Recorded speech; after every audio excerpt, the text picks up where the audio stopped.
Hey there! I've got some news for you.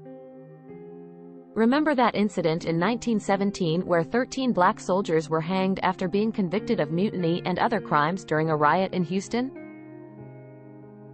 Well, the Army has finally overturned their convictions, along with those of 97 other black soldiers who were found guilty of crimes related to the riot. It turns out that their trials were tainted by racial discrimination, and the Army has acknowledged this. These soldiers were part of the Buffalo Soldiers, an all-black unit known as the 3rd Battalion, 24th Infantry Regiment. The Army has decided to correct their records to reflect their military service as honorable. They will also receive proper gravestones acknowledging their Army service, and their descendants will be eligible for benefits. To mark this decision, a ceremony was held at the Buffalo Soldiers National Museum in Houston.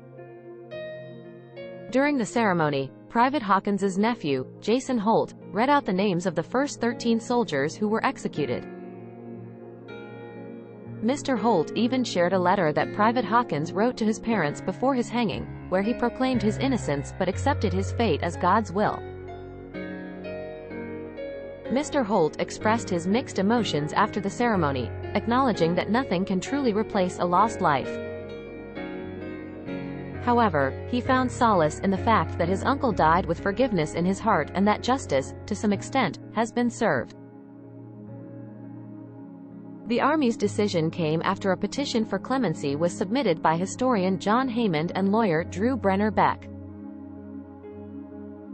They presented trial transcripts and other records that showed the soldiers were denied due process and basic rights.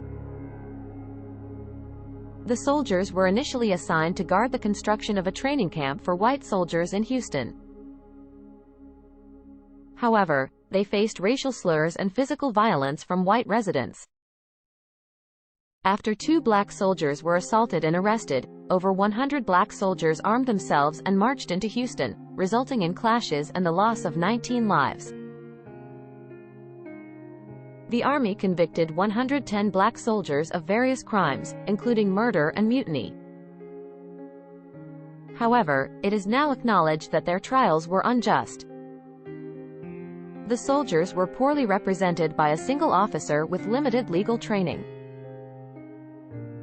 The first 58 soldiers were convicted after just 2 days of deliberation, and 13 of them were hanged less than 24 hours later.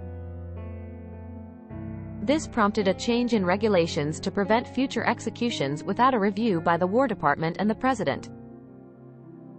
By September 1918, a total of 52 soldiers had been convicted, and 6 more were executed.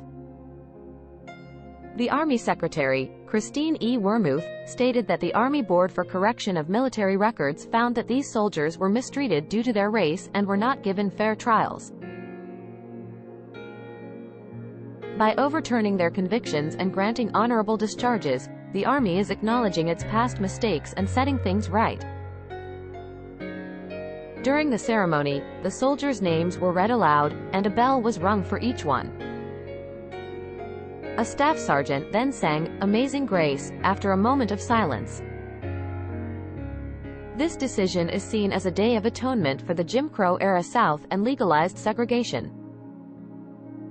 It formally restores honor to the soldiers and corrects the historical record. For Angela Holder, whose great-uncle Corporal Jesse Moore was one of the soldiers hanged in 1917, this decision brings closure. She was shown a picture of her great-uncle when she was just 6 years old and was told that he had been killed by the Army in Houston. Now, his record will reflect that he served honorably, and the words, "terminated by death without honor," will be removed. Overall, this decision by the Army is a step towards justice, although it brings up difficult memories for many. The joy of seeing these soldiers' records corrected cannot be put into words.